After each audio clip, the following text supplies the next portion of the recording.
Yes, all like down the ice and everything, and they splosh. I'm ready for it. They look like they're having fun. I'm ready. The only thing about penguins when they're having all that fun is there's sometimes like a seal or something just like bursts out the water and grabs one, doesn't it? It sucks being a penguin sometimes. Also, they would make a very good substitute for a rugby ball. They got the right shape, proper spin. If you gave them a proper kick, like boom, get the spin on it, you could curve it, you could bend it like a Beckham and everything. So rough time, particularly when being used as rugby balls. Yeah. Anyway, hi, welcome everybody to the STC. Are we recording? We're recording. I didn't do the makeup or anything. I didn't. You know what? I thought all those celebs are doing that thing where they like go on it. They do like an Instagram thing with no makeup on. I thought I'd try that today. And look at me. This is what I really look like without all that processing and stuff. It's surprisingly scary. I've had a little shave. Did you? Yeah. And we were talking about that just a moment ago before you talking about having a little shave. Like last week, we were sitting in warm bowls of ball soup. Yeah. But this time, don't need a shave or anything. It's quite cool. It's better. I'm still hot in here. I've got the window open, so I apologise in advance if it sounds like the feds are about to smash in.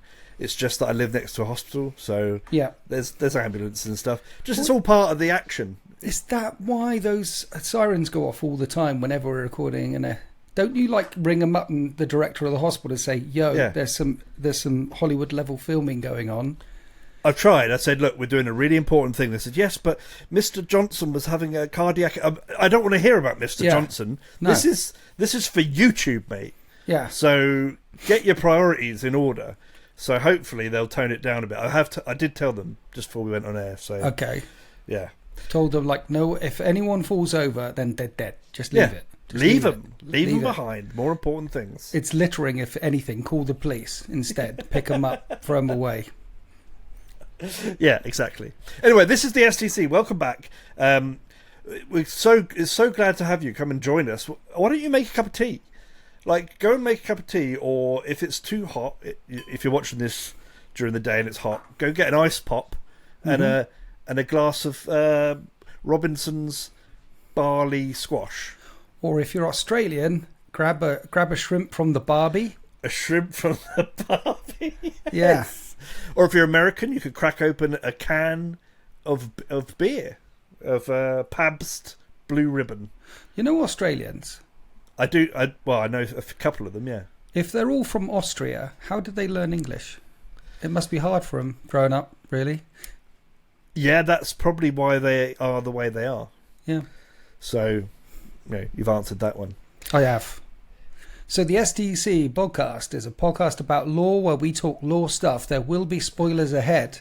Oh, yeah. And we've done we did go back and watch the other STDs if you haven't, because we did the entire history of everything up to the start of the Great Crusade. We haven't got much further. And then we answer questions from the Winters SEO. Awesome. Community. Become a tier 3 channel member today to get your questions in for the STD and join us on this itchy journey with me, Winters SEO, and your hostess with the mostest. He trimmed his beard today and everything, Warsmith Chris. Warsmith Chris, everybody. Hello.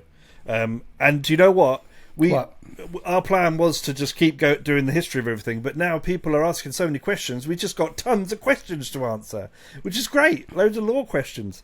So keep them coming in, and then you don't have to hear all the boring history stuff anymore. It's not going to be like a lecture. It'll be like an ad hoc learning experience for everybody. And we do have some interesting questions today. Do we? But we're not going to bother with that yet. We're not going to get to that juicy question morsels, because there's been a big thing has happened kind of in between our last recorded episode and this episode, right? It took about 3 flushes. It was really big. There was that, and he sent the photos, and he had to do the panorama thing with it as well, and that didn't quite get it all. And that was serious business. That was Pizza Hut buffet lunch. It was crawling out. Had a life of its own. I thought about calling NASA, like I found an alien life form. But instead I called you. Yeah. But what was the other thing, Chris, that's happened recently? There's it happens every now and again. It's really exciting when it happens. And there's a lot of emotion when this thing happens. A lot. Lots of mixed feelings.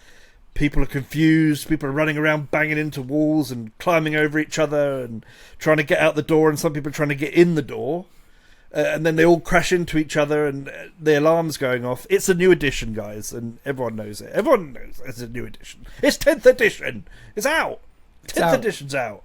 It's not just out, it's out. It's out. It's the full. For a long time, did you see that build-up? It was out, but it wasn't really out. It was just out, and now it's out. It's out proper, because they did actually give us a lot of juice to go with this one. We got lots of build-up, didn't we? Build up. They built a freaking castle. It was a big amount of build up, wasn't it? Yeah. A few cheeky people got the rule book out early as well, I think, on Reddit. So most people had read the I think it's free anyway, it's all free.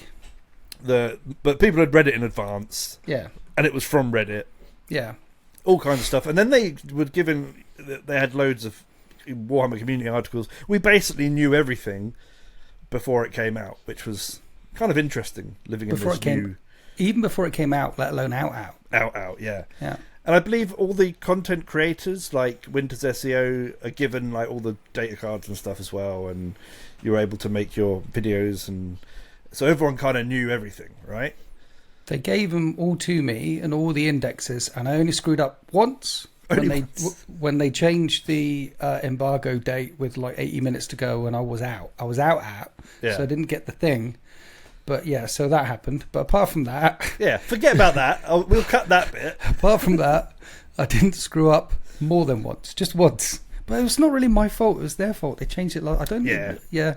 Anyway, so 10th edition. The internet is going wild, aren't they? There's the skies are falling. Cats and dogs living with each other. Oh my God, it's broken. This, that, and the other. I think the thing is, YouTube, when it comes to battle reports and battle report content on YouTube, I mean, the biggest thing on YouTube is lore and painting and let's have fun and puppies and kittens. Battle report is down on the watch thing, but the people who actually watch the YouTubes, most of them are watching to try and learn something and get better, and or how to crush their opponents. So there's loads of lots and lots of content is drowned out by the professionals who do it professionally and really try and crush their opponents. There's not very many of us who just are on YouTube and play it for fun. Anyway, there seems to be a loud voice on YouTube saying, "Oh my God, it's a mess. The sky's broken. We're all going to die. This is it. This is it." And do you know what? I'm loving it. It's great fun. The edition is broken. It's a mess, and it's mental, and it's great fun. I'm excited. I played 10 games.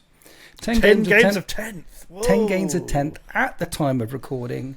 And yes, I've had a couple where I've had my poop pushed in the first couple of turns, but it's a new edition. That always happens. And yes, I've seen some of those reports out there and things saying, look how broken this is. It does 1,000 mortal wounds in turn 1 and you pick up your army. Or here's loads of indirect fire that slows down your entire army and your death guard, so you only move 2 inches for the entire battle when you're dead. I've seen all those things, and people message me and send me other things as well. But my experience of playing it, and the people I've seen play it, because I've recorded other people playing it, and the people that I've spoken to have had played it, is 2 thumbs up. So apart from all the tryhards tournament people and people who want to, apart from that, what have the Romans ever done for us? Now listen, it's funny you should say that, because I have not played 10th edition yet, right? Full disclosure, I haven't played a game yet, but obviously I have delved through the data cards of all the factions that I have and the factions that I play against. I just, you've got to have a look at what's out there, and you're trying to find what's crazy stuff there is. And you know what? I think this follows a pattern. I think we've gone back to a slightly wackier version of when 8th dropped, right? So when 8th dropped, everything was really dialed back. I don't remember there being too many crazy combos and stuff, but I think this is the fun era, right? This is the era where everything is designed to almost be stress tested by the player base to see what awful things they're going to do with it. Because there are a lot of people out there who are going to play this edition with a competitive mindset, and we know that competitive play is bigger in the States as well, so there's a lot of content coming from that kind of way. And I think it also it's one of those editions that's clearly going to rely on the people who are playing the game to have the spirit of wanting to have fun, right? Which is something that is quite difficult to harness across the Warhammer community as a whole. Like saying to people, turn up to an event, bring a fun army that you don't think is going to trounce everybody. Everyone interprets that entirely differently.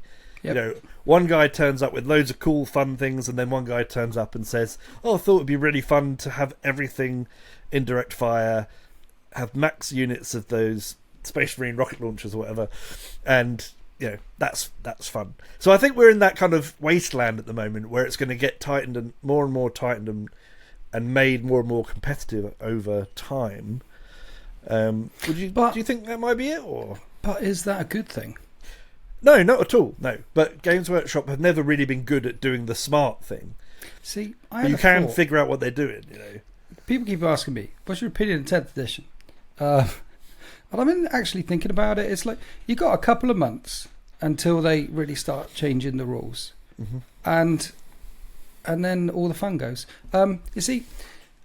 Do you remember 7th? How long when you weren't 7th? You weren't 7th, were you? I was 2nd edition, 3rd edition, 5th edition, 6th edition. Quit in 6th, came back for 8th, 9th and 10th. So you remember 5th and 6th edition, right? Fantastic editions, yeah. Games Workshop didn't give two hoots about balance then. And during 6th edition, actually, 5th edition, that's when the tournament scene started coming to life internationally because something called YouTube happened and forums and What's Chat and YouTubes and these things started happening. And what happened was the game was massively imbalanced, and during this terrible imbalance tragedy of a time, the tournament scene exploded into life in America with the ITC and Nova Opens and things like that. And Games Workshop didn't need to balance shit because the tournament scene balanced everything. I remember the ITC and WTC docs being like books of this is what they mean by that, and this is what they mean by that, and this is the comp on this, and you can't do it. They balanced the whole thing. And you know what? Back then, 5th and 6th edition, when you were playing, you didn't give two hoots about these documents, these manifestos. We just played the game as presented to us. Yeah. And 5th was gorgeous. 5th was really good. 5th was a great game. I noticed it. I noticed the real imbalances in 6th. Yeah.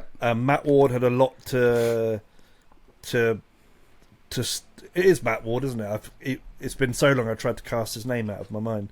Had a lot to answer for in 6th with some just crazy rules, crazy lack of balance and stuff, and that is ultimately what stopped me from playing was 6th. There were the Matt Ward codexes, and then there were the other codexes. The thing is, you could still play Warhammer 40k, and the tournament organisers balanced the game for people going to tournaments. And then in 8th, something crazy happened after the reset. Is Games Workshop started balancing the game for everyone. And they did that in 9th edition. Was the tournament edition, the most balanced version, which turned out to be the most imbalanced version and completely incomprehensible to almost everybody, and everybody left. And now we're back in 10th edition. And every time Games Workshop makes a data balance slate thingy rules change, people will leave. Yeah. People will leave the hobby. And in a year's time, in a year's and a half's time, when the version of the game that people see on their computer or on their phone, when they're looking at stuff, or when they're checking stuff out, the versions of the games that they hear their friends talking about and they're thinking about getting back into the hobby, or they're thinking about playing, those versions of the games will not be like any version that they've seen in their rule book, because so much stuff has changed. And every time Games Workshop releases rules, people leave throughout the edition, because it becomes further and further and further from what it was. Now, they don't, because when tournament organisers balance, it only affects those going to the events. When Games Workshop balances, it affects everyone. Yeah. I wish Games Workshop released a balanced data slate for tournament events only.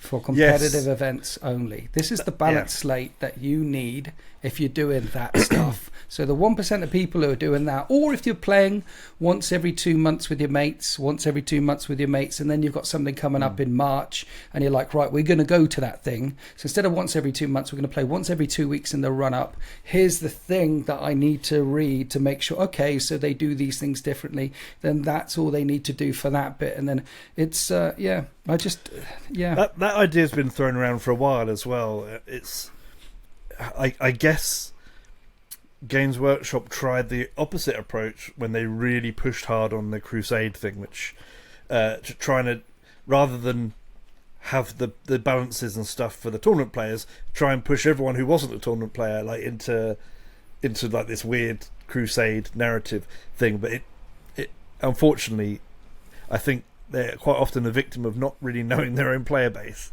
or how their player base respond to things that well. They got no idea. Apparently not at all. And like we said, they could be printing money on all the things that if they released, there is a big disparity between the guys who come up with these things and the people that play it. Yeah. And I remember that just from my brief time of being a playtester, just seeing what some of the initial ideas were that they came up with, and just looking at it and being like, whoa, they're not really going to do that. I don't know if I'm even allowed to talk about those things. I mean, they can't come after me now. I don't think you're part of any of that now. Yeah. But they had ridiculous stuff like one of the initial versions of the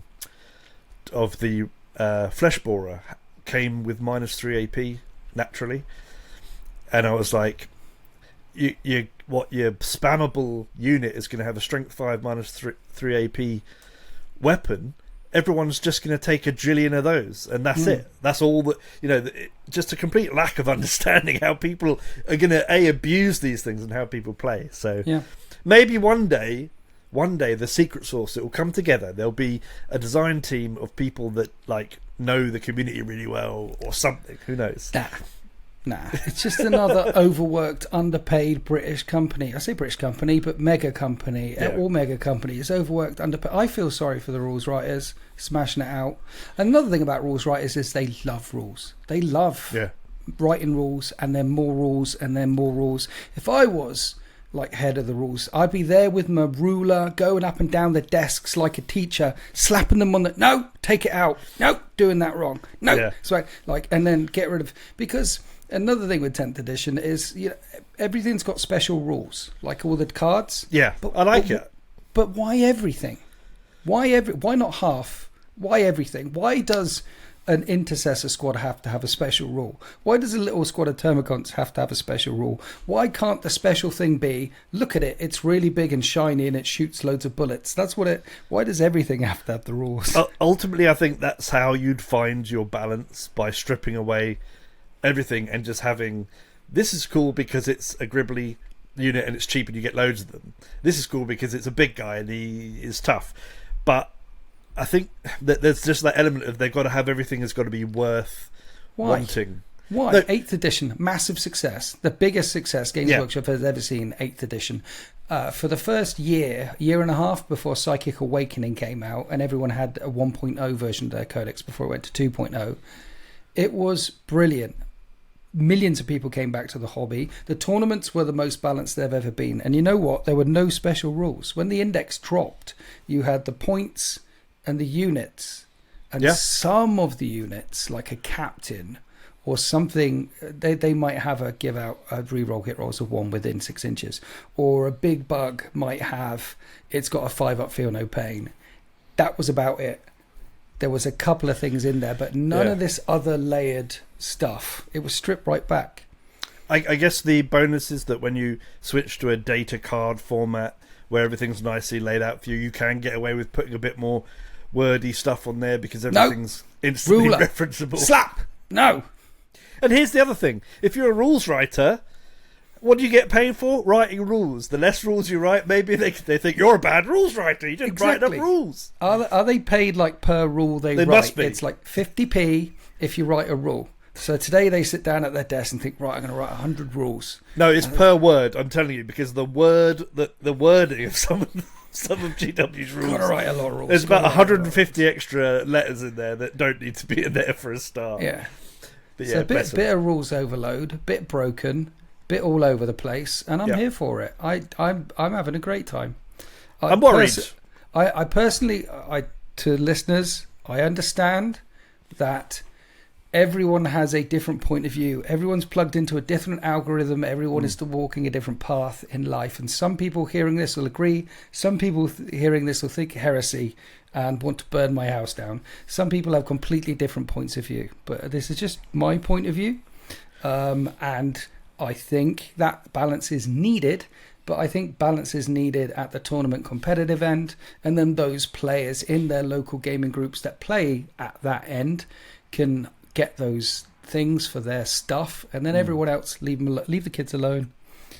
Yeah. Well, that's what I think. It's an opinion. Sorry, I'll shut up. It's an opinion, but that's what we're here for. We're here to hear what you have to say on it, Winters. So, my opinion at the moment is that looking through the data cards, there seems to be a weird, really obvious power disparity. I don't know why I was just looking through the AdMech stuff, and the AdMech data sheets, considering the fact that we're being pushed.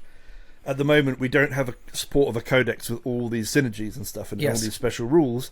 On face value, their data sheets look so bad. I was just like, how are these guys going to compete with Eldar? Yeah. Who have fantastic data sheets. Yeah. So you've brought up a different thing there. So the different thing is balance between codexes. Now, that's a different conversation because Eldar and Custodes at one end of the scale, AdMech and Death Guard at the other end of the scale, and the discrepancy between them is huge. Huge. Now, they have a tool to fix that, which, again, before 8th, they used exclusively and only this tool, and it's called points. Yes. See, I don't care if your Wraith Knight has got a 2-up save and a 2-up Feel No Pain and a 2-up Invulnerable save, so long as it costs 22,000 points. Yeah. I don't care if your Terminator running around all over the place with the dual lightning claws is an absolute beast and can do this, and this. Just points cost them appropriately. So there's one thing about changing every time they write a rule and every time they release new rules and every time they say, oh, you've got to do it this way now, and then 6 months' time they change it. No, you do it this way now, and then 6 months' time back. Every time they do that, people just leave. Yeah.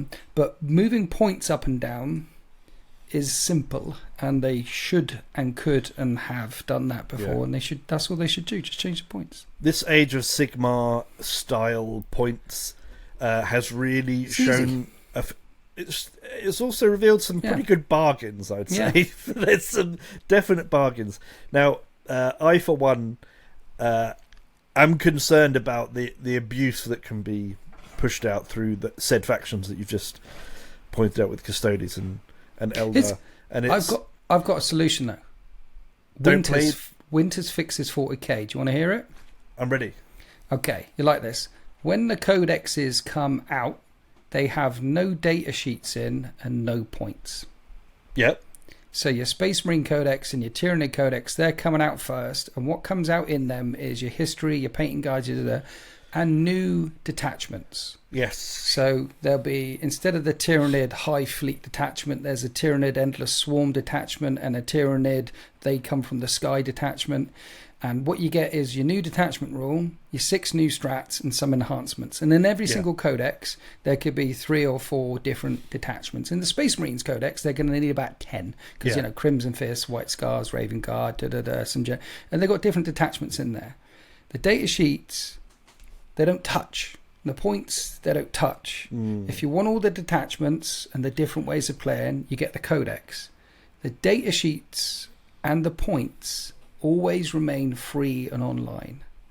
So Age of Sigmar always remain free. Is that, I don't know. It always remain free online. So if you think that if it turns out that the data sheet for this little fella is broken because he does 28 mortal wounds, then when they do the balanced data slate up, they do the data slate upgrade every 3 months or 6 months or whatever. What they'll do is just have a list of 28 different data sheets that they've changed. We changed this one, this one, this one. Yeah. They just print out the latest update one. They print out the latest update ones and the latest points.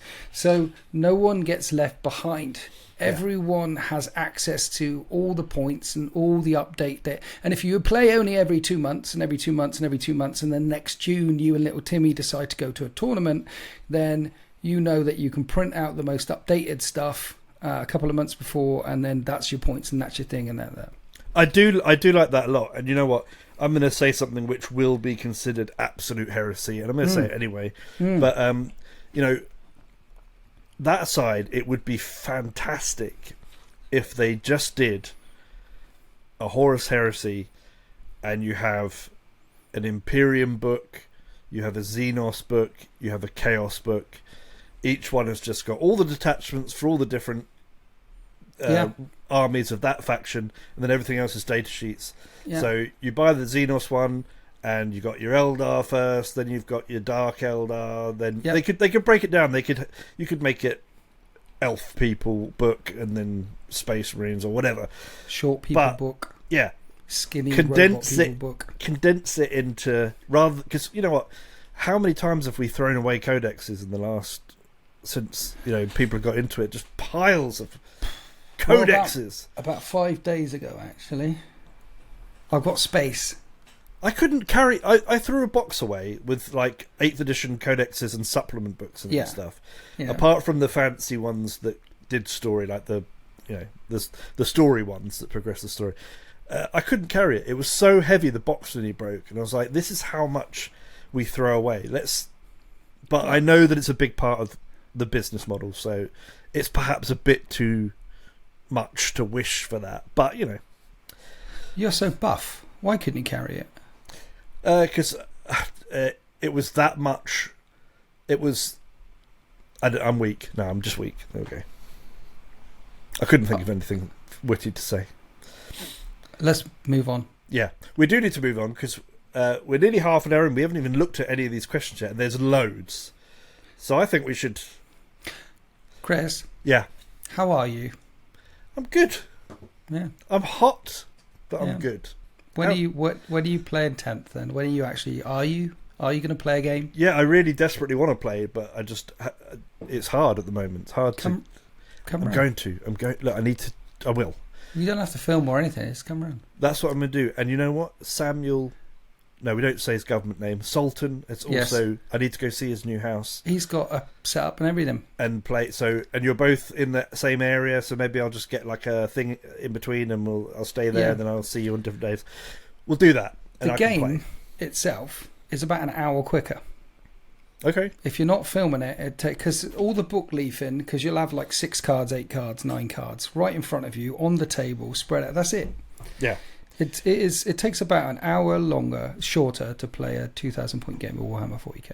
And then we can just re-rack, and then you can tell me how terribly I played. And then it's about laughter and spilling beer and things like that. I'm up for and that. Then pointing at you and saying that you're shit. Yeah. Yeah. We all know what happened. Actually, no. I've had mostly failure on the Winters SEO channel, but we did win a big old game, and then I got absolutely destroyed on camera, which I don't really want to talk about on another occasion. Anyway, do you want to hear what the dear listeners of the STC want to know about? That's what we're here for. Shall we? Yes. Shall we have a little look? Yes. Okay. We don't have the question from Triple D. So if you remember last time, Triple D asked a really good question, and we said we could probably do a whole episode on that question. But then Triple D also answered the question at the end, broke the law. We said someone else ask it. Yeah. Someone nearly did ask it today, but they didn't want to steal the thunder. So that question's still out there, up for grabs. I'm going to put it back to Triple D. Triple D's got another question in here. Triple D, you can re-ask your old question and we will answer it on the next one. How about that? I've met Triple D. He's probably forgotten it. Oh, okay. Triple D, stop forgetting. Nah, it's just he's basically, if you pricked his blood, right, it's like 30% alcohol. Nice. Yeah. I mean, terrible. Yeah, he's been around here to play Warhammer 40k. I got him on camera. I think he was on I don't know which members or whatever, but yeah, basically one sock on. Sorry, You know, he could barely dress. He's a dodgy one, Triple D. It basically, if you were going down a dark alley and you saw him coming toward you, you go the other way. Triple D, have I met you at something? I don't know people's names to their real names. I'm terrible. Let's have a question from Triple D anyway. Okay. Why a flat cap? This is stupid. This is not a law question. Right. So we'll get it out of the way. Why a flat cap? Why not a Stetson or balaclava? I accept a deerstalk would be too derivative and you'd need to start smoking a pipe to make it look right. Triple D wants to know what the deal is with the flat cap. What flat cap? I'm wearing a cap. I'm not wearing a flat cap today. Yeah. It was surgically implanted before birth. There is no choice in the flat cap. I tried to rip it off once and he screamed in pain and blood came out the side and I was like, whoa, I'm really sorry. That was awkward. And then I gave him a Chinese burn. Yeah, and that was really painful. He's really good at those. I know. I practiced at school and everything. Lex Tucan. Do you guys think some of the mystique of the 40k universe was lost with the release of the Horus Heresy novels? I like this question. Similarly, do you think some of the central themes of 40k, like societal stagnation and general pessimism, were muddied with the return of Gilliman? That's a two-pronged attack there. That is a two-pronged attack. Can I just put in a tiny little bit first? He sounds like a half-empty kind of guy to me. When I was a young boy, yes, a young man going to Golden Demon in 1995 or whatever it was, and you had the diorama of Horus and the Emperor and Sanguinius all laid out. Big spoilers here, by the way. Someone made that diorama. It's really famous. You can see it everywhere. There was definitely this kind of mystique. There was the Horus Heresy was this really like epic event, and those characters were super epic, and they're no longer around. And it was kind of like almost like a biblical thing, wasn't it? It was like an event long ago that has got lasting. So I do actually understand what is said, except I think personally the Horus Heresy is so good that it kind of overtook the lore for me and became the most exciting thing rather than the lore of 40k. Yeah, which is kind of a weird. So rather than ruining the mystique of the 40k, it added a great foundation for it, in my opinion. It's so good. It added another game system. Yeah. You can't... they do Necromunda or Blood Bowl or Warcry, and they write the game, and then the lore system and any lore that might be connected comes after. But in this case, because the heresy is so popular... New York Times, top 10 bestseller. Yep. Because it's so popular, it launched an entire game system and video games and this, that, and the other. It's the IP's more popular than is more worth more money than the actual game itself. Yeah. Yeah. You're on the same boat then? Did it affect 40k's sort of mystique? Because you were quite an old person in the 90s, weren't you? So yes. I mean, the only games day I have been to recently, this is how old I am, the last one I ever went to was the launch of Heresy 1.0 when Angron came out, the first bit of the Black Books. So what was that, 16 years ago or something? I broke my Terminator. Oh no, that's double lightning claws, wasn't it? It's a Tartarus Raven Guard. Anyway, he's fine. He just fell off the base. I've been playing with him. He's fine. Play with him. Yeah, he's fine. So the last Golden Demon Thingy Bob Day I went to, because it was the first Primarch you could buy. Okay. And I wanted Angron. That's relatively modern. 16 years, 18 years, something like that. That was the last one. Yeah. So Mystique, I had Angron in my hand, and reading the first couple of pages in that Black Book where it talked about for the first time the Unification Wars, the bit by Alan Bligh. The first 5-10 pages of the first Black Book is some of the best lore/narrative I've ever written. And I remember goosebumps and everything. I remember seeing the teaser further on in the Heresy the teaser page for Vulcan Lives. And everyone knew Vulcan died in Isfam 5. And Vulcan Lives, and I saw it pop up on my feed, and it made me cry. Just knowing that Vulcan lived. And it was the title of a book, Vulcan Lives. Yep. So for me, I've been on such a roller coaster of a journey with the heresy. Yeah. That it's just deepened and enriched, and I love them a bit for it.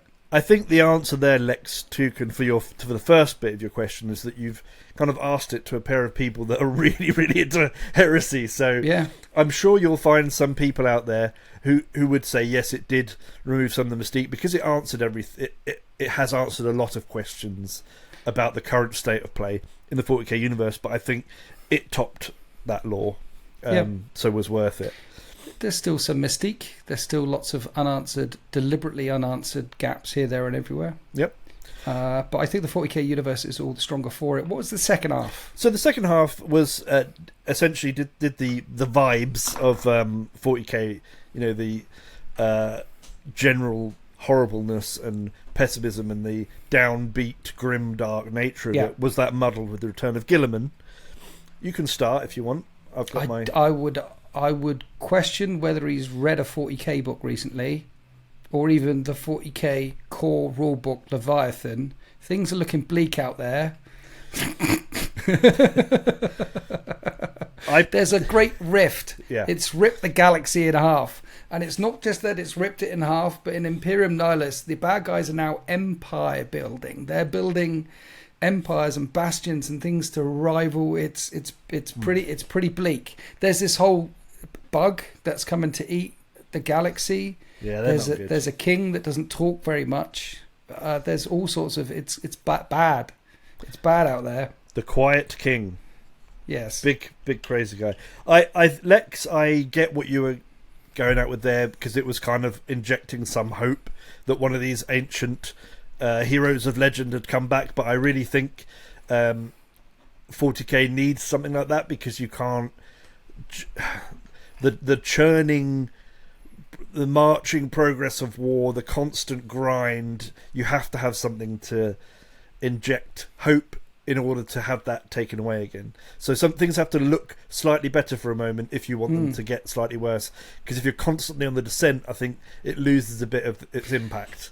The joy a child has when they've got an ice cream and they look at it and it's nice, they got that hope, that thing, and then you slap it out of their hands and it falls on the pavement in front of them, and they see the ice cream on the ground, and they see you and they see the ice cream on the ground, and it's just horror. That's the first time they feel existential dread.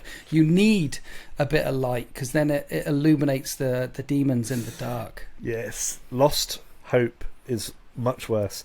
Good question though. I really like it. I like that kind of thing. Thank you, Lex Tukin.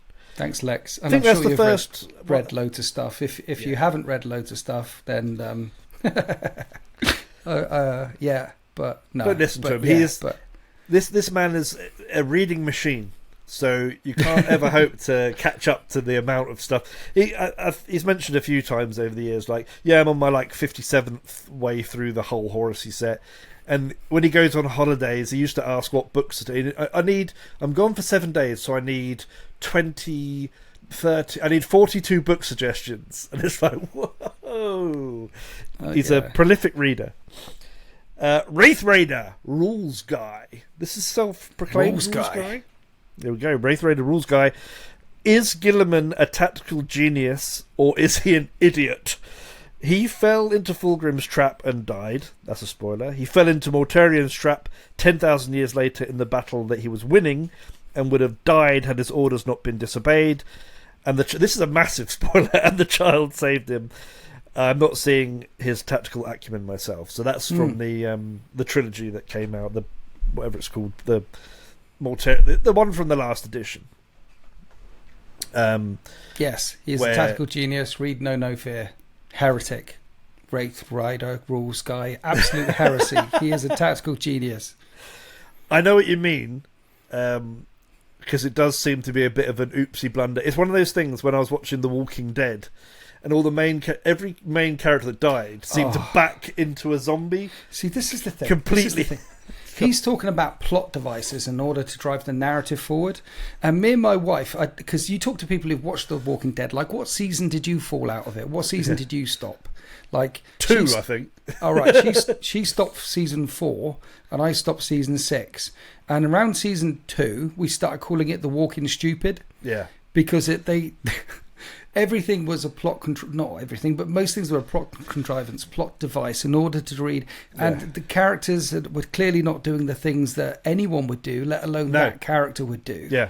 So The Walking Stupid, and there's very few people actually made it to the end. That's because they walked backwards into zombies in a silent, completely silent room.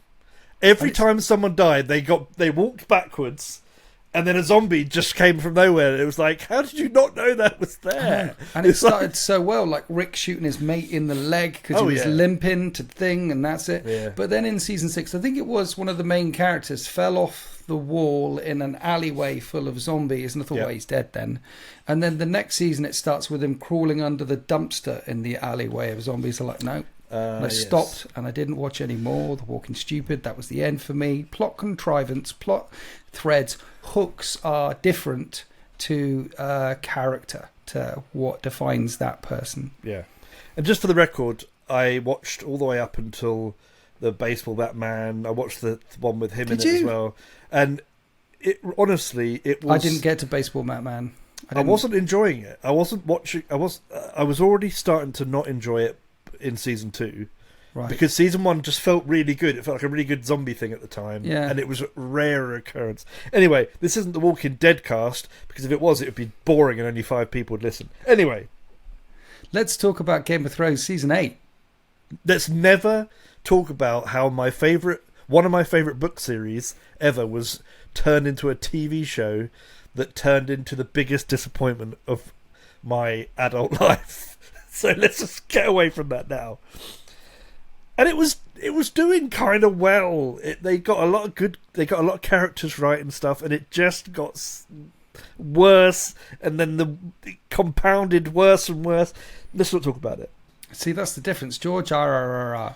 His plot, his narrative, because I've read him as well, will go in. If this character stabs the other, Red Wedding's a good example, other things like that. If this character would do this thing, despite the fact that it'll ruin everything that he just set up in the previous 3 books, then the character does the thing, and you can almost feel the despair in his writing every now and then. It doesn't come across so much in the TV shows, but there are threads. I forget. There's a couple of threads that run through the first couple of books, and then they die, and then it's done.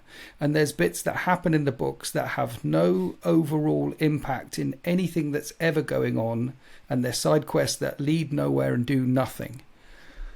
And he's big, and that's him letting his characters do what the characters do. And then D&D got hold of it, and plot contrivance.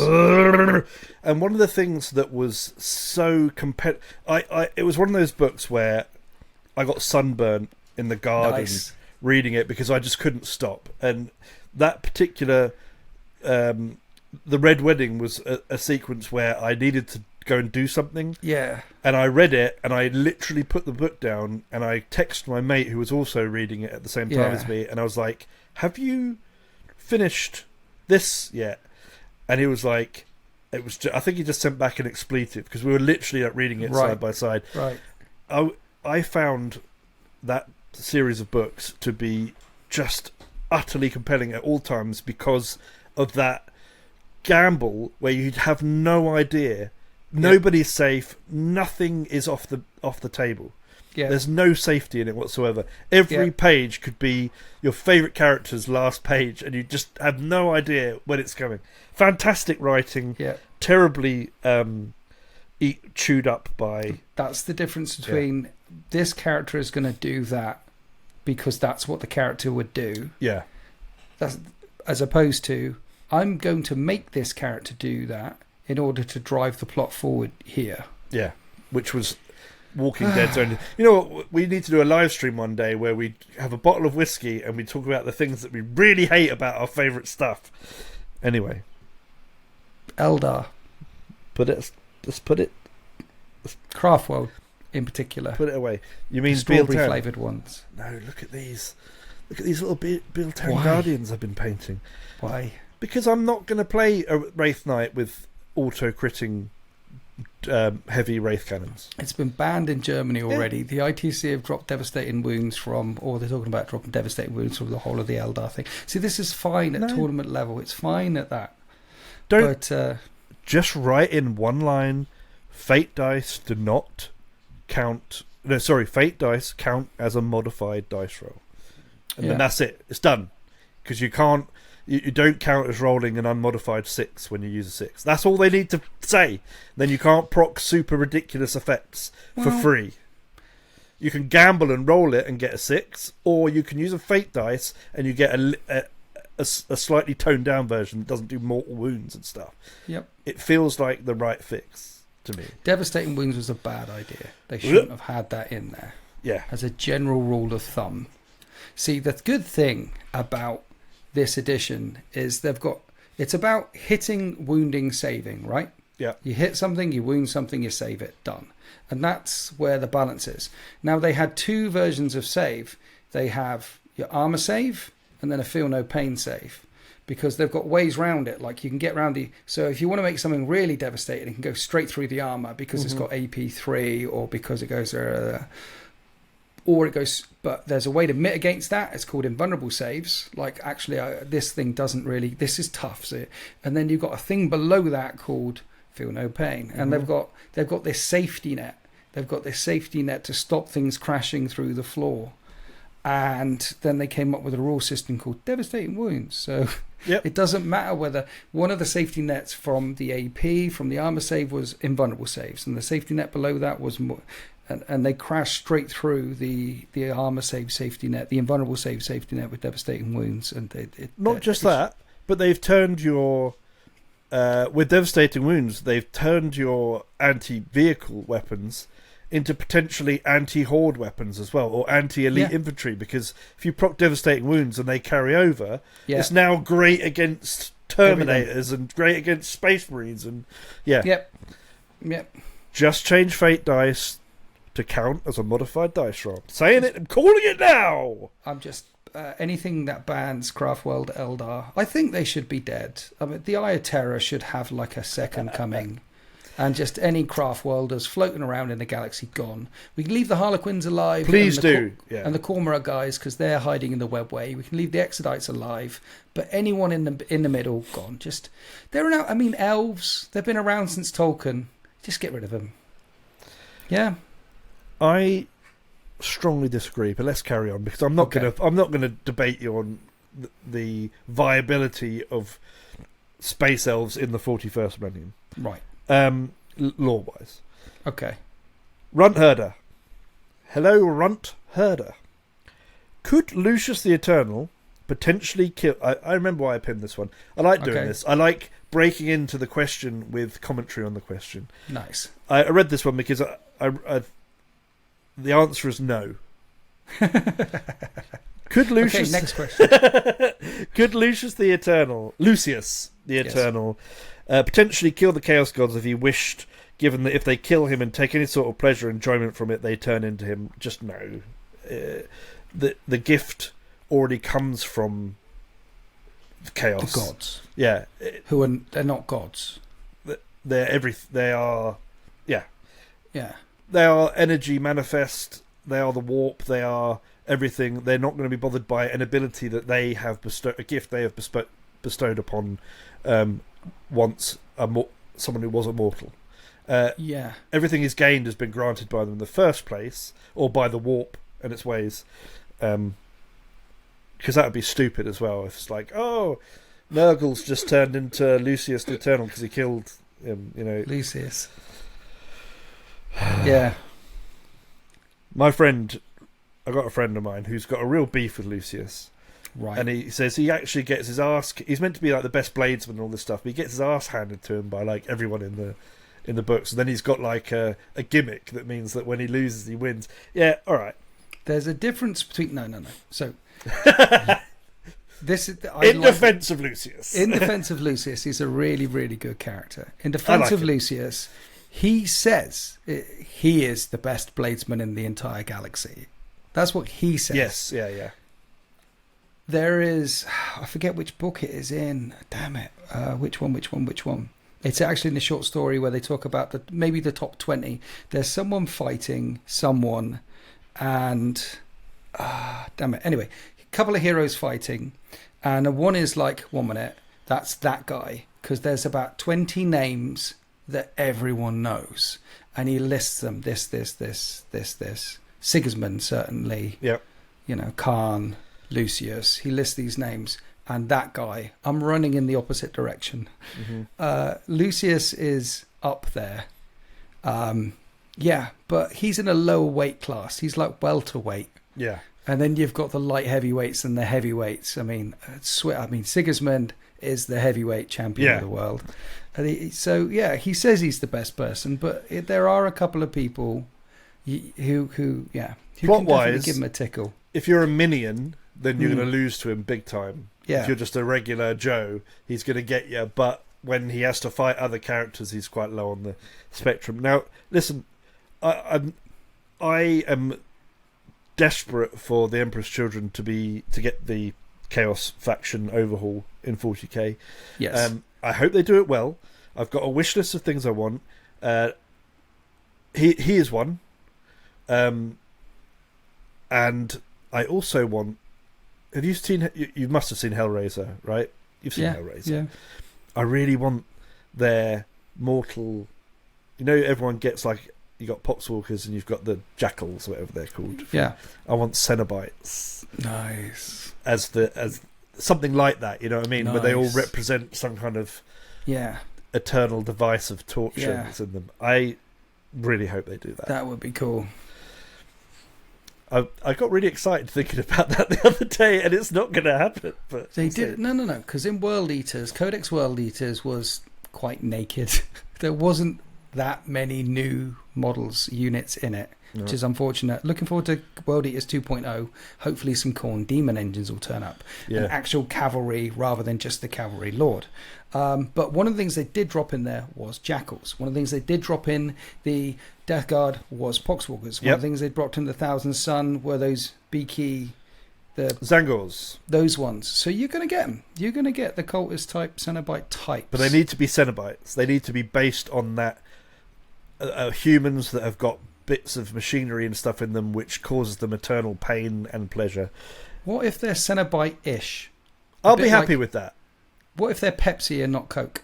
Because they've used the word Cenobite already to refer to the servitors that serve Chaplain Grimaldus. So they can do it again. They've done it before. They've used similar names or reused names, but we'll see.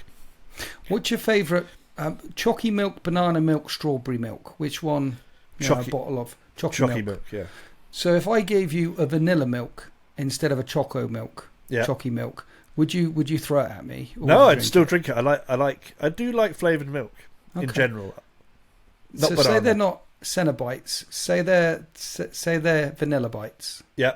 You still okay with that? Yeah. Okay. If that idea is somewhat in there, I'll be alright with it. Okay. So we'll see how it goes. Our discussions have real world impacts because we got the 6 bloody bikes. They got the 6 Outriders. Yes. We said it. They listened. Yeah, they definitely listened. Yeah. And quickly made an amendment to the data sheet. And added an ATV to it as well. Yeah, and you definitely wouldn't have even known at that point anyway. So there we go. I think all the rules. I think that's part of the reason why I said the rant at the start, because I think the rules department basically have this on in their office. The rules writing department. Definitely. So like, okay, right, we need to do that. Tomorrow the head coach will be with a ruler, smacking them all. Yeah. Cenobites, guys! We need to write these Cenobites! Come on! Right, Triple D. We've had Triple D. That was I jumped to your question. We've done that. This one is just your average model painter. Right. It's quite... I feel like we answer questions that are similar to this, but I don't mind bringing it up again because it keeps the discussion going and evolving. Which traitor Primarch, including the ones we haven't seen since the Horus Heresy, poses the greatest threat to the Imperium, presumably now, and why? Right. So in the 40k setting, who do we think poses the greatest threat from the Traitor Primarch selection? Well, we don't know. Technically, we don't know what state they're in. You can't. The big four, none of them. It can't be Angron, Magnus, that, and that, because they're, assuming that it's probably Alfarius, but if Horus isn't dead, it's Horus, but it's probably Alfarius. Okay, even though we don't know, but we don't know how and what state he's in now, Alfarius or Omegon, or we don't know how much they've changed. But the Alpha Legion can take down entire systems without firing a shot. Okay, so we're going to go with Alfarius then, because it's the next level of mind games and playing around and stuff. Next level of, fuckery would be the right word for it, I think. He's playing chess while other people are playing checkers. Yeah. Commander Niam. Niam. Maybe this has been asked before, but are there any other sci-fi universes you enjoy? For example, things like Star Wars, Star Trek, Stargate, Babylon 5, Mass Effect, Dune. I mean, all the ones that you just said I enjoy. Yes. I got well into Babylon 5. Funnily enough, I watched it when it was on, when I was a younger person. And then when I was older, I lived with a stoner who... Nice. Apart from the fact that he didn't wear anything underneath his dressing gown, and sometimes you'd catch a little glimpse, he'd get high and watch basically a sci-fi series back to back. So he'd watch all of Star Trek, all of this. And I happened to come in and he was like, I'm going to start watching Babylon 5. Do you want to watch? And I started watching it, and at first I was like, oh man, this hasn't aged well. And honestly, I was dying to get home from work to carry on watching it. It was fantastic. Babylon 5 is fantastic. I'm going to say it. I love Battlestar Galactica remake as well. That was fantastic. Obviously, I'm into Star Wars. Star Trek, I'm less into than a lot of people. Stargate as well, not massively into. But I love the Dune universe. I could go on. You've forgotten the greatest sci-fi TV show of all time. Which is? Serenity. Firefly. Oh, yeah, I know. But the problem with that is it's such a small and complete package that was never expanded. I sometimes feel like it's its own thing, Okay, that's a bit like saying Band of Brothers is shit because it's short. I didn't say it was shit. I said it. I wasn't thinking of it in a mass universe setting, because they're talking about a sci-fi universe. Serenity's sci-fi universe. It's all right. Just in wrong solar system, but okay, fine. Firefly/Serenity, greatest sci-fi series of all time. The greatest crime committed by television executives of greatest all time. Sci-fi series. Chris, this is important for our future friendship that you agree with me. Yes, I just said greatest crime that it was cancelled after one season. Okay. Because I've watched that one season more times than I care to count, and it leaves me empty every single time it ends, because those characters were so fantastic, and it was completely thrown in the face of all the stereotypes, like the bounty hunter who's like, I'm going to come back and I'm going to get you, and then he just kicks him into the engine. It's like, yes, finally people are doing the right thing. I loved it, and if anyone hasn't seen Firefly, go watch Firefly. It's as good as Expanse season 1, 2, 2.5. If you watch Expanse, don't go beyond 2.5. You'll know when it ends. Halfway through season 3, that's where you stop. That's when Netflix bought it, or the other one bought it and ballsed it up and turned it into a soap opera. Amazon turned it into a soap opera, but Expanse season 2 up to 2.5 is now, good. Funnily enough, Expanse had a similar theme going along at the start with the kind of cultural mishmash going on that Firefly did, which you got to remember that wasn't really a main theme of anything at the time. No. It was so unique when Firefly came out. Yeah, it was incredible. Well, The Expanse is based on a book series, just like Game of Thrones. Expanse is Game of Thrones in space, sort of. Well, and Succession, which isn't sci-fi at all, is Game of Thrones in real life. That's good as well. But again, stop at season 2 at that. There we go. Yeah. Why don't we just start doing a film and TV show podcast? We should, because we've got to tell these people. There's so much to educate people on. Greatest movie of all time, Chris. Go. No, don't, because we will fight, and I don't want to fight. and I can't think of it on the spot. Lion King. Midsummer. Oh no, I didn't mean it. Lion King. The Disney's original animated There's feature. only one Lion King. Yeah, all right. Just like there's only 3 Raiders of the Lost Ark. Come on now. Best 3 film. Indiana Jones films, sorry. The best film of all time Yes. is Evil Dead 2. That's a pretty good one. I like Evil Dead 1 and Evil Dead 2. They're both very good. I like it. Yeah.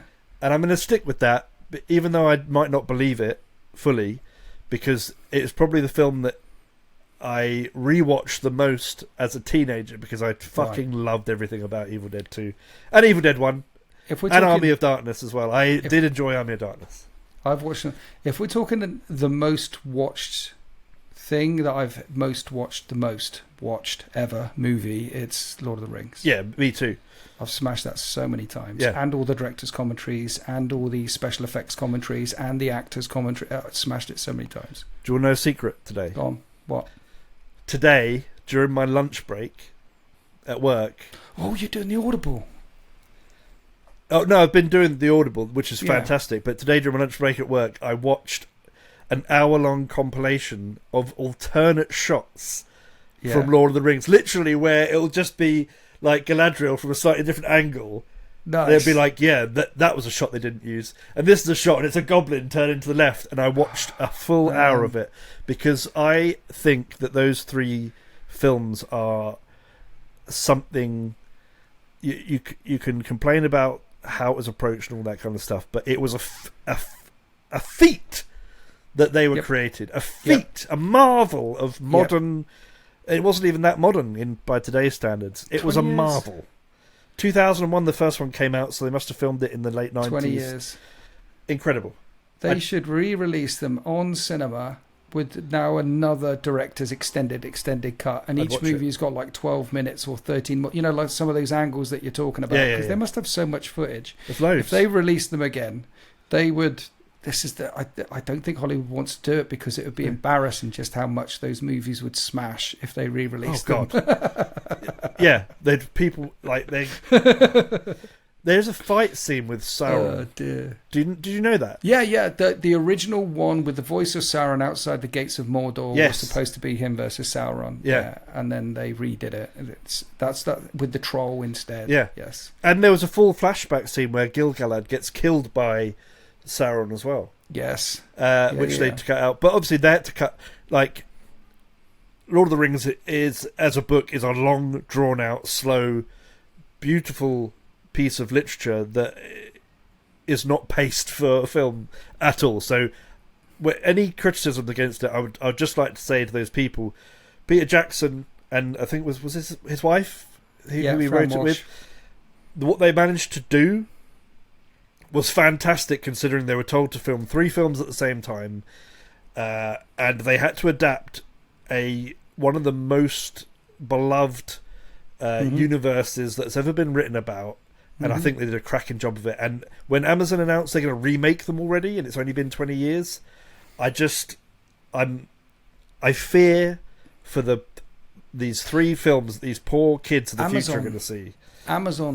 I don't know. Amazon have the rights to the appendices, but it's Warner Brothers or whatever studio. They've still got the film. Whoever owned Miramax, they've still got the film rights to it. Someone's announced they're remaking the Lord of the. Yeah, but it's not Amazon. They don't have the rights to. All right. Well, I'll reserve judgment. But you know what? I think the casting of Lord of the Rings was so immaculate. The only thing I'm going to say is that I think people will hate me for it, is that I actually think that Morfydd Clark is the best Galadriel. Now, I know that that's going to be problems about that. From Ring of Power, I think Morfydd Clark is a very cool Galadriel compared to Cate Blanchett. That's my only weird thing that I'm going to say that will cause disturbances. Have you read the Silmarillion? Read the Silmarillion? Do you mean, have I attempted to decipher its long passages? You're talking to the book guy here. Yeah, I know. It's yes or no. So I'm going to say no, but I have gone through some of it. Okay. And I'm going to attempt it again when I finish the Andy Serkis trilogy. I couldn't get through In Rings of Power, there is a CGI flashback thing, which sets the scene. After that, I turned off because they take liberty. Because I know that they've done. Having bad. read the Silmarillion many times, and Lord of the Rings, like you're listening to the Andy Serkis things, I listened to that thing and said, "This isn't Lord of the Rings." And turned it off. It was it's fanfic. It's like me making up something about. So when you say Galadriel, that isn't Galadriel. No, but I mean, I think I'm talking more about fanfic version of Galadriel. I mean the aesthetic of Galadriel. I think all I'm saying is that I really fancy Morfydd Clark. Oh, right, okay, right, yeah. It's what I'm saying. I don't know why. She was in that really good film. Yeah, but Cate Blanchett, look, Thor, Ragnarok, Cate Blanchett, come on now. Oh, I know. Have you seen Saint Maud? Have we talked about Saint Maud? Midsommar. Because it's a great film and everyone agrees with me. It's the worst movie of all time. The comments have rallied against you. I think people have rallied to my cause that Midsommar is a good film. And I'm going to watch Beau is Afraid, which is his newest film. You need to watch that as well. And then you can tell me whether you still hate all of his stuff. I don't need anyone to rally to my cause, because people don't need to rally to the idea that chips and chocolate are good. You've got a cause. You need people to rally to it. That's why it's a cause. Right, I see what you're saying. Okay, that's smart. Forget about it. Forget about it. That was very American of you. Forget about it. Forget about it. Do you want to hear my New York? Yeah, go on. Coffee. Can't you see I'm walking here? That's good. I like it. You like it? There's Americans listening to this right now, looking out their window thinking, what's that? Whoa. Whoa. Yeah. We've got loads of questions to go through. Okay, let's do it. Hit me, baby, one more time. Okay. I wish I'd brought a drink. I should have brought a drink with me. You should have definitely brought a drink. I came prepared. Next time, drink. Vodka. Yes. Pure vodka. Pint of vodka. Dragos. We need more Xenos books to encourage more Xenos players. Can't purge them if no one plays them, in brackets. Do you two have any cool ideas for Xenos books GW could publish or other was to show them off? It's written like that, but my brain isn't allowing me to translate it into what word is wrong there. But anyway. You're the host with the most. Please read it correctly for our audience. I don't know how to read that correctly. If no one plays, do you two have any cool ideas for Xenos books GW could publish or other ways to show them off, it should say. Other ways to show off Xenos. So what Dragos is saying is, how do we pimp out Xenos to the masses? How do we get the masses involved? And you know what? I think there's something in that, because there aren't many really great Xenos-based characters that have got a following like the guard regiments and things like that. And that might be down to the fact that GW know that they can connect with people a bit more with humans in that setting, I think. Well, have you got any ideas? I mean, I've only got one, and you're not going to like it, so we'll start with you. Well, I mean, one of the things that really annoyed me was the idea that Tau were put in there to attract an audience of people that were into like the anime stuff, the Gundam robots and everything. You might be able to spin an angle with them, because some of their characters have kind of got that stereotypical way of the warrior kind of thing going on. Maybe you could approach it from that angle. Eldar are just dickheads. They are not... I like them, but they're not... The way they're supposed to be makes them not particularly compelling unless they're fighting, because they're quite... The way they do things, like they have to have a lot of consultations and consulting the runes and everything. So, I don't know. Maybe some great spacefaring mining adventures with Leagues of Votan. Yeah, okay. Back to Raiders of the Lost Ark. Yeah. Nice. Yeah. I've got two now, though. Come on, then. The second one is about a lowly, downtrodden Tyranid warrior trying to make his way in the world. Well, has he broken free from the synapse link?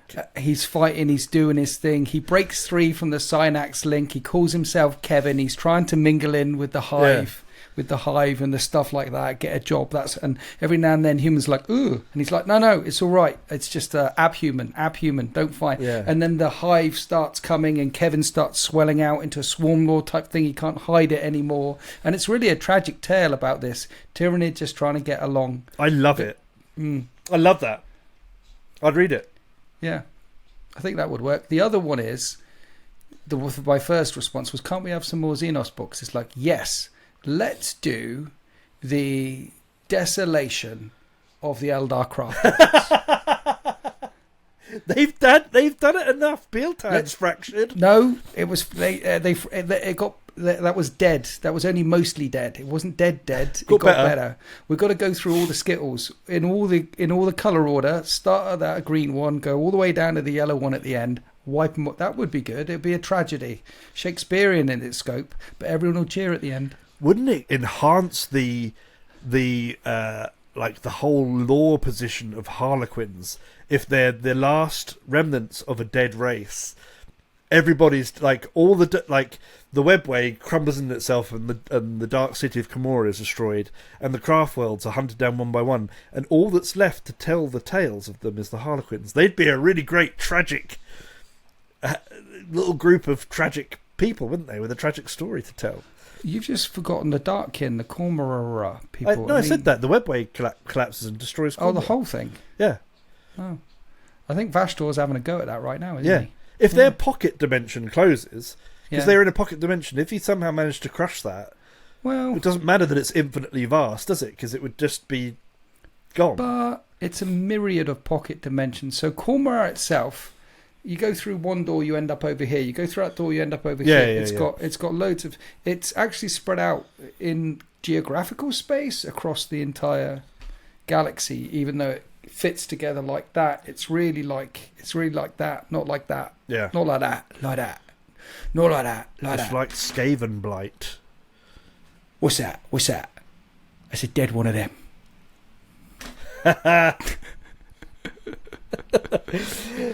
Basically, everyone, let's get online. Let's petition for the Black Library writers. Pick whichever one you want. Guy Haley is going to write a story about a Tyranid warrior who breaks free of the synapse and then tries to get a job in accounts.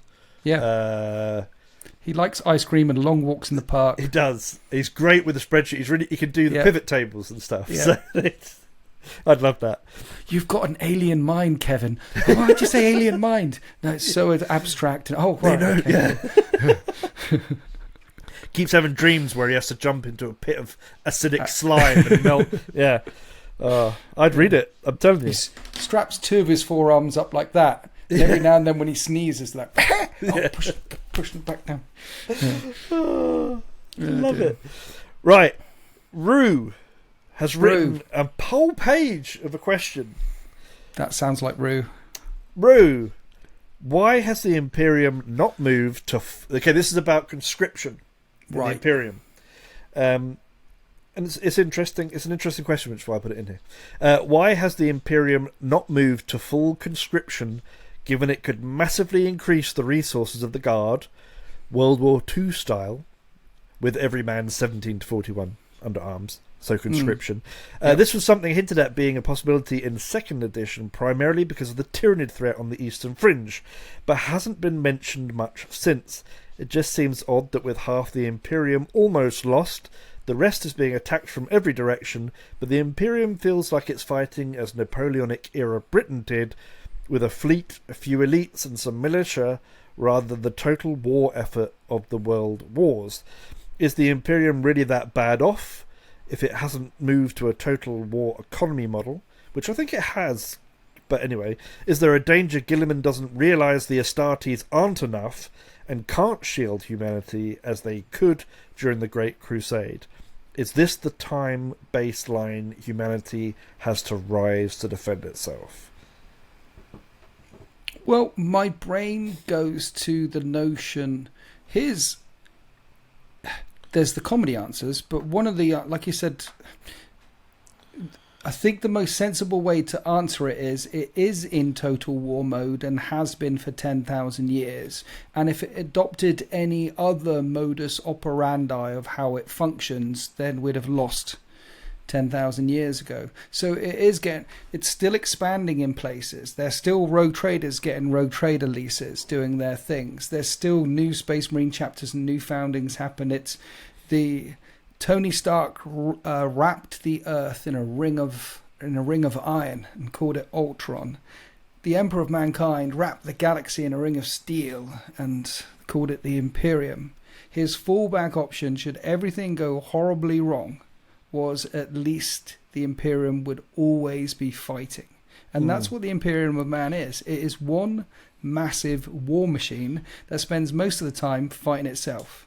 Yeah, my understanding was that, like, every planet, I mean, there's not just a planet of, like, office workers that do spreadsheets. Yeah. That every planet's got a purpose. It's either of factorums everywhere, and they're building guns, they're building ammunition, they're building ships, they're building weapons, they're an agri-world providing the food. It kind of already is in that state, and I don't think you can compare it to a complete conscription of every human being between 17 and 41 across the entire Imperium, because mobilizing that it doesn't work in a war setting to even get those people into a combat situation. And then you lose, if you lose those ships, if you lose a decisive battle, you lose everybody in one go. Yeah, it doesn't really make sense as the way you do it. Also, but they are heavy on the war machine. Yeah. Also, there is one example where they did do full mobilization, and it's in the War of the Beast, the Proletariat Crusade against the Orcs, and it lasted about 2 minutes. Yeah. So they've tried it before, doesn't go well. Yeah, and well, that was I mean, we nearly lost all of the Imperial Fists, right? Well, when? The War of the Beast. The War of the Beast, yeah. Spoiler: it did. Every single one died. Every one. The chapter was wiped out. Okay, all right. So we lost everybody in War of the Beast. Spoiler. I said spoiler. But it's okay. They had the progenoid glands, so they could re-implant people, and then That's you. That's your end. That's my end. There's a 16-year-old kid that got a lawnmower a couple of months ago, and it's summer, and he's so excited to let everyone hear every time he turns on the lawnmower. It's the most exciting thing ever. Revving it up, yeah, brilliant. When he learns how to shave as well, he's going to be out there with an electric razor, going for, look at this, I can shave. Yeah, but we saw what happened in the devastation of Baal as well. Yeah, you want to avoid total loss, I think. So you don't want to conscript everybody and put them all on one big boat and sail it into the cannon. Rue also puts at the very end a fantastic secondary question. Okay. And Cadbury eclairs, or the ones with cream and pastry? Do you want to go first? This is going to confuse anyone who's not English, but I'm going with Cadbury. Okay, Cadbury eclairs, if they're too firm, I don't like them. I don't want to rip my teeth out trying to chew them. The cream, shoe bun cream chocolate layer on the top. If it's a good Marks and Spencer's one, that every time over the Cadbury's eclair. See, this is the thing. You've just highlighted the problem with your secondary eclair, which is there's a quality issue, isn't there? There is, yes, yeah. There is the top tier, there's the mid tier, and there's the quite frankly shit. But a Cadbury's eclair, always, always, yeah. And I'd also counter argue I went through a phase because they're up there with one of my top tier sweeties. They are okay, and I went through a phase where I used to put them in a fridge. To make them harder? Yeah. And then you suck on them like a Werther. Right. And then you get that toffee thing, and and you enjoy it for longer. And then finally it starts getting put some Cadbury's eclairs in the fridge and just treat it like a Werther. So don't chew it. I can imagine if you've got the patience to let the layers go down until you get to the chocolate centre, it'd be good. It's a taste sensation. Yeah. Trust me, it's a good one. I'm a big fan of a Werther's original. I'd avoided them for years and years and years, thinking that they'd be gross. And the first time I tried one, I was like, this is like butter. this tastes amazing. Why has this been hit? Because it was always like it's an old man's sweet. It's your granddad's sweets when I was a kid. But they were like, Granddad knew what he was doing, smashing Werther's originals. Yeah, even Americans and Canadians know what Werther's originals are, and normally they just eat processed food and burgers. Yeah. Yeah. So it's got to be a good thing. We've got 1, 2, 3. We've got 4 questions left, and we're going to keep. We're going to keep rapid going. Rapid fire. Okay. We'll finish off with Wrath of Constantine. Right. Stranger Come Knocking says, when the Khan eventually returns to the galaxy, do you see him changed? And any ideas on what his story arc might be? Have we mentioned this in a previous one? I feel like we did talk about the Khan. Probably. He's going to have to be. He's in the webway, so he's not necessarily going to come back changed by the warp or anything. No, he's been chasing Harlequins. The thing about it is he could have gone in and come out like a year later, as far as he's concerned, and 10,000 years have passed. He is one of the few that you don't have to monkey around with very much at all. Yeah. Actually. Whereas you have to come up with some pretty big excuses if Russ or Korax is the same, seeing as they've both been in the Eye of Terror for 10,000 years. Yeah, I mean, even if you go in the Eye of Terror for 10 minutes, it is the Eye of Terror. Yeah. You're going to have to come up with some pretty big excuses why they haven't changed very much. But the Khan could come out pretty much daisy fresh. You know what? I want him to come out on a bike, and on the back of his bike, he's got just a big pile of books all strapped up, and he's like, I've just been to the Black Library, mate. I've got taken a few out, but we've got to have them back by X and, such and such. Come out on a big bloody roadster with the flags as well. Yeah. The books. I love it. Are there late fees for the Black Library, do we think? Probably. There probably are late fees. Yeah, okay. I mean, it's a library after all. Yeah, but it might be quite difficult, because like you said, you might come out, it's been 10,000 years, you go back in, and maybe your book is like a few thousand years late or something. I don't know. Maybe he doesn't take a book out. Maybe he just uses the photocopier in the corner and just copies a few some pages. Good articles, it comes out. Yeah, he comes out with a USB stick and goes, I've got some wicked stuff here, guys. Demogorgon.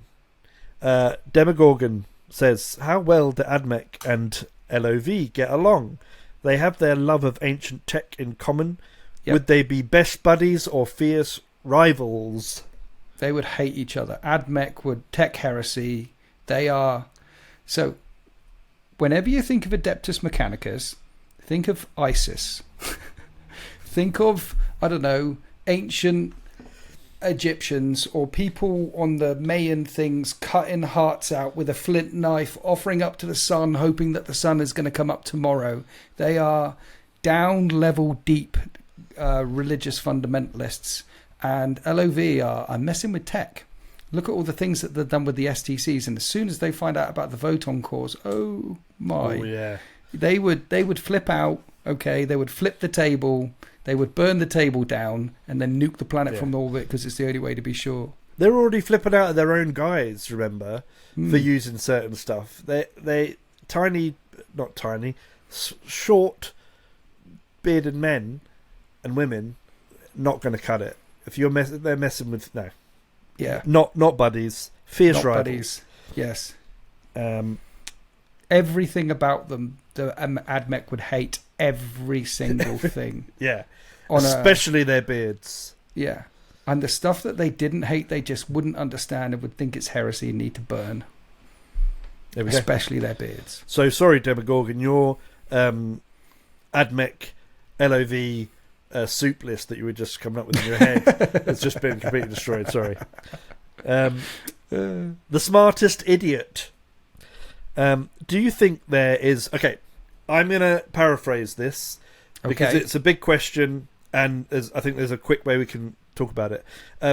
So he's talking about the Tau race allow for... they allow people to have aspects of their own culture when they assimilate with them. It's like, come to us, but you can still worship the Emperor, right? Okay, so we're talking about extra species in the Great Expanse. Yeah, okay. so you get part First of it. Big Crew humans. Yeah, right? So the humans are allowed to know the imperial truth still and consider the Emperor to be a god, right? Yes. So what the interesting thing that Smartest Idiot is saying is, does that mean that there are Tau who are trained to act like the ecclesiarchy, because the ecclesiarchy are obviously not going to send dudes over to chill out with the Tau to give sermons to the Tau who have betrayed the Imperium? So, no, because human Imperium words that do fall to the Tau are mass sterilized through the food and water and die within a generation or two, gone. But who leads their religion? Just leave them to it. They're going to wipe them out in a generation or two. So you reckon basically one of the blokes who's into it is like, okay, I'm going to have to take over the religion, and then they die out, and it doesn't matter anyway. The ones who are religious, you just leave religious. It's just they wipe them out. Tau got dark. There used to be humans hanging out with them for a while. That's not what he's asking. They got dark. What's being asked here, right? Okay. Is who, because the ecclesiarchy are not going to be able to send anyone. So right. if you're a bunch of humans and you join the Tau, for example, yes. you're not captured. Your world isn't captured. You switch to the greater good. Okay. And the Tau said you still have freedom of religion, and your religion is the imperial truth and the emperor and all this kind of stuff, right? Right. The ecclesiarchy aren't going to be able to send people to represent that religion to you, like a priest kind of character. So what is being asked is, do we think that Tau have people that are trained to be versed in do they have their own ecclesiarchy built into them to pass it on to these people that they've got in? There's the humans that nibble at the edge of fringe, like the Taurus campaign, and in the end, the governor of Taurus eventually goes over to the side of the Tau, and then we know they're mass sterilized, and it's in that Forge world. Anyway, so you're talking about humans that aren't part of a whole world, that come over to them and join them sort of on their own. And they're allowed a freedom of religion as part of the whole Tau deal. I don't think it's ever I don't think we've ever seen non-Tau species go to Tau-sep worlds. I don't think that's allowed, because it's the greater good, the greater good, the greater... You realise that the Tau run their society. It's all caste. It's all ethereal brainwash as well, brainwash magic all the way down. The space guys barely get out of spaceships. The fighty guys barely stop fighting. The earthy guys are in the fields doing all the earthy things all the time. It's very... You get punished if you do one of the things that the other people do as well. There's a story where I think one of the fire caste does a little sculpture. Oh, and it's like, I've got to hide this because fire caste people are not allowed to be artistic, express artistic, anything. So, Smartest Idiot, I think we're going to say that it would have to be something in private, and no, the Tau wouldn't provide an ecclesiarchy replacement, and the ecclesiarchy certainly wouldn't send anybody. It's their own deal. If they want to believe in a god emperor, then they're going to have to do that amongst themselves without institutional support. Yeah, I think what we're highlighting is one of the difficulties writing about Xenos races, because you're asking questions from the human point of view, like, wouldn't they allow this? And wouldn't they don't think like that, they don't act like that, they don't organize like that. Religion is an anathema to the Tau. There is the greater good, there is the caste system, there is this and this. Someone comes on, like, there's a good bit in the Battle for Muglith Bay where they actually managed to steal for the first time a whole intact battleship from the anyway, they get this whole intact battleship, they storm onto the bridge, kill the captain, this, and they go up to the people running it, like, you're the engineer in charge of the thing, you're the thing in charge, tell us how warp drive works. And he said, well, I pray and I pull this and I press that and then it goes. Yeah, but how does it work? Well, I pray these I pull this. How does that thing over there work? Well, we do put the unguents on twice a week, and then on Tuesdays we press they have no idea how this stuff. It's the whole notion of religion to the Tau is a bit like, it's weird. Yeah, well, I mean, it's specifically against what they're trying to make the Tau be, which is the Indian caste system kind of thing. It's specifically, you don't want to allow freedoms of expression in that way. They're barely aware of chaos. Some people on the Tau fringe worlds aware of a bit of chaos, and as far as they're concerned, it's a bit like some of the Space Marines at the start of the Horus Heresy when they hear about they think it is this extra dimensional Xenos species, does some problems every now and then. Okay, yeah. And that's about it. 99.99% of Tau are oblivious of the idea of warp space in itself. So, okay, got one question left. Yes. It's Wrath of Constantine. Yes. This question we've all, you have definitely, I have definitely gone on camera and talked about this before, but it is an important topic that people need to be reminded about it from time to time. Are you ready? The question is, what is the best type of tea? Should you add dairy and sugar, and how much of both? Disclaimer, this is a question from a USA citizen, and it's from Wrath of Constantine. Coming in with the important questions there. Smart questions. I'm glad we've got people with that level of IQ swimming in the chat. Exactly. Raises the whole room up, doesn't it? I feel like this is going to be a point of contention between us. There's going to be a contested opinion on this. It's going to get mean. This might be the last STC. No. Okay. There's only one answer, and of course me and Chris will agree because we're both red-blooded Englishmen. And the answer is Builder's Brew, milk, 2 sugars. That's it. And milk first. That's how that is how this shit rolls, yo. We've discussed this in depth. You can't get your milk to tea ratio and the brownness correct unless you do it a certain way round. Okay? Right, listen, I was about to be like, 2 sugars is great. I occasionally have sugar, but I've started having it with less sugar because I don't have sugar in tea anymore. Okay. I don't need it, but every now and again I will be like, oh, I fancy a sweet tea, right? I fancy a bit of sugar in it. So I have nothing wrong with people that put sugar in. I just don't have sugar in it. No human being on this planet deserves to be here if they're going to put the milk in first. That is absolutely outrageous. I am not... Listen, you can have Midsummer is a bad film if you want. You can have that. I don't care. Like, fine. There is no way. If you put milk in first, the tea bag does not diffuse properly in milky water. You need to let it go into the water, and then you add a little bit of milk, stir it, and then you can add a little bit more if you need to. But by now, after 70 years or whatever it is you've been making tea, you should know how much milk to put in, and you shouldn't be making that mistake, and therefore shouldn't need to put the milk in first anyway. And it's Yorkshire Gold is the best tea as well. There we go. Yorkshire Gold, yeah. Oh, okay, that's good. All right. Yeah, because you go to sometimes you're in like another country, and you're like, I'll have a tea, and it's not tea. No. You need like 4 bags of their tea to make a proper tasting tea. Or you go to work and they have that PG tip stuff that they show on the telly with the monkey, and it tastes like... You need about 5 bags of that to make one proper tea. I don't even know what that is. It's disgusting. But Yorkshire Gold is the gold standard. I don't care if it's £7 for a box of 80 tea bags or whatever it is. It's not that bad at all. But it's amazing.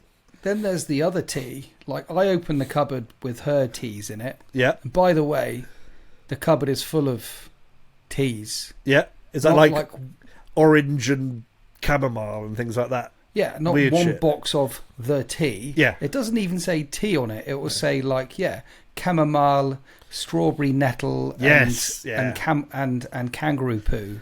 You know, that sort of flavour. And then she puts it in warmish water, and apparently that's a tea. That's not tea. That's not tea. No, it's not. But yeah, I mean, I think the official line to Wrath of Constantine is, I'm going to cut this off if this man tries to tell you otherwise. You don't put the milk in first. Okay, first of all, Americans you don't make a tea in a microwave. Boil the water, all right? You boil the water. If you don't have a kettle, boil it in a pan, but boil the water separately. Add it on top of your tea bag. Yeah. Leave a bit of room. Leave it in there to brew. Give it a good stir. Press the tea bag on the inside. Get all the delicious flavours out of it. Then a dash of milk. Stir it. And then you'll see how how dark it is. And if you do want it a bit milkier, you can do it. You can add sugar then if you want. That's how you make a cup of tea. There's no other way of doing it. Thank you very much. You've been watching the STC podcast. There's no other opinion that is worth hearing on the tea subject. You never put milk in first. I love you very much. Thank you for tuning in. Thank you. Bye, everybody. Bye. Bye. Bye, everybody. Bye. Love you. Bye. Bye.